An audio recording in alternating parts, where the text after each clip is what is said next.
Sri Gurubhyo Namaha. This is Muthu Meenakshi from Pon Vidyashram. I welcome everyone to Class 8 Mathematics. To begin with, let me start with an inspirational quote, which I like very much. Math may not teach me how to add love or subtract hate, but it gives me hope that every problem has a solution, which I like very much. According to me, every problem has a solution.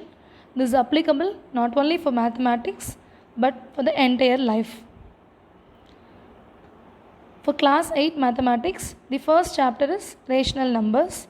This will be an introduction to begin with all the properties and to be familiar with the properties of rational numbers. Before starting with the chapter, let us recall something which we have learnt in lower classes. First is natural numbers. So what are natural numbers? Natural numbers are numbers which are starting with 1. For example, the numbers 4, 10 and 9 are natural numbers. Next is whole numbers. Whole numbers starts with 0. The next is integers. Integers will include the collection of positive as well as negative numbers. Then comes the rational numbers. So this is an ice cream cone. Everyone likes ice cream very much, isn't it? Yes, I like very much. So this cone holds the real number system. There is a cherry on the top that will denote you the irrational number. So to start with this, it has a rational number which consists of integers, whole numbers, next the natural numbers. On the top it has irrational number. To begin with the concept, that is rational numbers. We'll see what are rational numbers. Rational numbers are numbers which can be written in the form of P by Q, where P and Q are integers and the denominator Q should not be equal to 0. I repeat, the denominator Q should not be equal to 0. These kind of numbers are called as rational numbers. We'll see common examples of rational numbers which we use in our day-to-day life. The first is the measuring tape. In between 3 and 4, you can see some numbers. They are 1 by 4, 1 by 2 and 3 by 4. This is an example of rational number. The next is the measuring cup. Again, it is an example of rational number.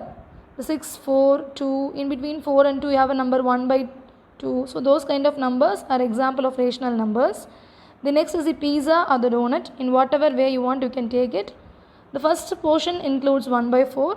The other portion is 1 by 2. It is again a rational number. There is a picture to make you understand the difference between the rational number and an irrational number. As you all know, the number 5 is a rational number. This will give you a clear-cut idea for differentiating the rational number and an irrational number. See, the number 5 is saying, man, this guy just goes on forever. The number 5 is describing the pi. The pi is nothing but the value as 22 by 7. If you simplify that further, you will get the value as 3.414. It continues. There is no end for it. So, the number 5 can be written as 5 by 1. So, the number 5 is a rational number. Whereas pi, it is an irrational number. So this will give you an idea of separating or distinguishing rational number and irrational number. There is another special concept, that is, one of the special kind of rational number is 0. The number 0 can be written as 0 is equal to 0 by Q. So 0 is also a rational number. You will have a doubt whether 0 is a rational number or not. No, it is definitely a rational number only. The denominator part Q should not be equal to 0. So 0 is also a kind of rational number. The next thing is we are going to discuss the important properties on rational numbers. We know there are 4 fundamental arithmetic operations which includes addition, subtraction, multiplication and division. We have to see whether all these are applicable for the new properties: closure, commutative, associative, distributive. This we have dealt for integers and whole numbers in classes 6 and 7. Now in class 8, you will deal with rational numbers. The properties on rational numbers for all the 4 arithmetic operations. So first, to start with, it is closure property. We'll see what is closure property. First, for the arithmetic operation, addition. So under addition, rational numbers are closed. For example, let me take 2 rational numbers, that is 8 by 3 and 2 by 3. If I take 2 rational numbers and add 2 rational numbers, the result is also a rational number, that is 10 by 3. That is also a rational number. So rational numbers are closed under addition. Next, we'll go to subtraction. If I take 2 rational numbers and subtract 2 rational numbers, again the result is rational number. Rational numbers are also closed under subtraction. For example, 8 by 3 minus 2 by 3 will give you the result as 6 by 3. It's again a rational number. The next is multiplication. Again under multiplication also rational numbers are satisfied. If I take 2 rational numbers and if I multiply 2 rational numbers, the result will again be a rational number. In such a way, the properties of rational number, first property, that is closure property, holds good for addition, subtraction and multiplication. Now let us check the same property for division. For division, except for 0, all other rational numbers will be closed. Suppose if I divide the rational number by 0, it is not defined. So except for 0, all other rational numbers are closed under division. The next property comes commutative. Commutative property is satisfied for multiplication and addition. Let us take 2 rational numbers, say A and B. I can add these 2 numbers in any way. Let me consider a natural number 1 and 2. I can add this number 1 plus 2. The result is 3. This can be added in the other way, that is 2 plus 1. Again the result is 3. So for commutative property under rational numbers, it is satisfied for addition and multiplication. Next is multiplication. A into B is equal to B into A. That is, if I take any 2 rational numbers and if I multiply, again the result is also a rational number. I can also multiply in any order. For example, 2 by 2 into 1 by 2 will give me 2 by 2. The result is 1. Again on the other side, 1 by 2 into 2 by 2 is again 1. So for both the left hand side and right hand side, as it is satisfied, commutative property holds good for addition and multiplication. The next property comes associative property. Under associative property, addition and multiplication are satisfied. Subtraction and division does not hold good for rational numbers. For example, when I consider 3 rational numbers, say A, B and C, A plus B plus C will give me the result as A plus B plus C. Suppose if I take 2 by 2, 1 by 2 and 3 by 2, I can first add second and third number, the result with first number, or I can even add first number and second number and the result with the third number. Anyways, I will get the same answer. That is, your left hand side and right hand side will be satisfied considering my example. Next is multiplication. For multiplication, it is A into B into C is equal to A into B into C. Again the same way, you can multiply in any order. To conclude, associative property holds good for addition and multiplication. The next one is distributive law. For distributive law, it is A into B plus C is equal to AB plus AC. Or in other ways, for subtraction, I can tell it as A into B minus C will give me the result as AB minus AC.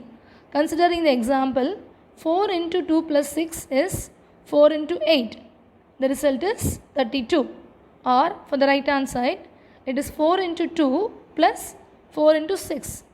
Again it is, what is 4 into 2? It is 8 plus 4 into 6, that is 24.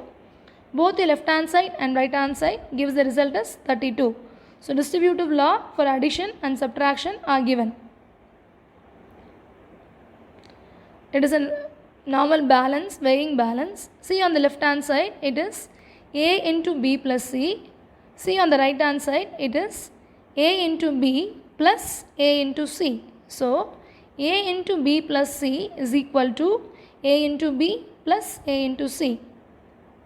The next one is inverse property. Under inverse property, we should know about additive inverse and multiplicative inverse. Suppose if I take a number 7, its additive inverse will be minus 7.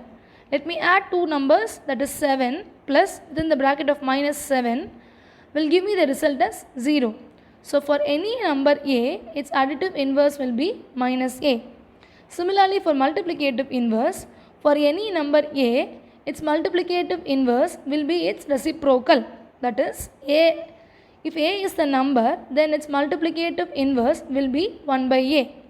For example, if they are asking you to write the multiplicative inverse of 7, it is nothing but 1 by 7. It is the normal reciprocal which you have learnt in classes 6 and 7. The next is how to find the multiplicative inverse of a rational number. Suppose if I say a rational number P by Q, its multiplicative inverse will be Q by P. That is, exactly we are changing the numerator to the denominator and the denominator to the numerator. That is what we call it as reciprocal. The next is additive identity property.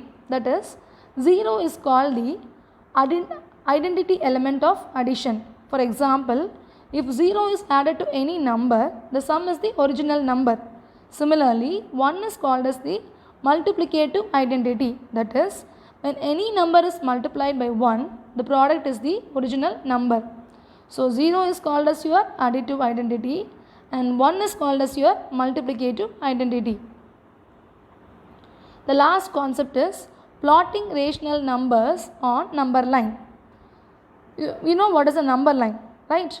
The number line will have positive numbers on one side, in between it will have 0, on the other side there will be negative numbers. For example, the number 1 can be written as 5 by 5. Here we have given the description for marking the number 3 by 5 on the number line, 9 by 5 on the number line and minus 3 by 5 on the number line. This is another example for plotting only the positive number, that is 3 by 5 on the number line. So with this, we have covered all the important properties of rational numbers like closure, commutative, associative and distributive. Moreover, we have also discussed what is an additive inverse and a multiplicative inverse, additive identity and multiplicative identity. So to conclude, the only way to learn mathematics is to do mathematics. I thank you all of you for listening my presentation. Thank you very much.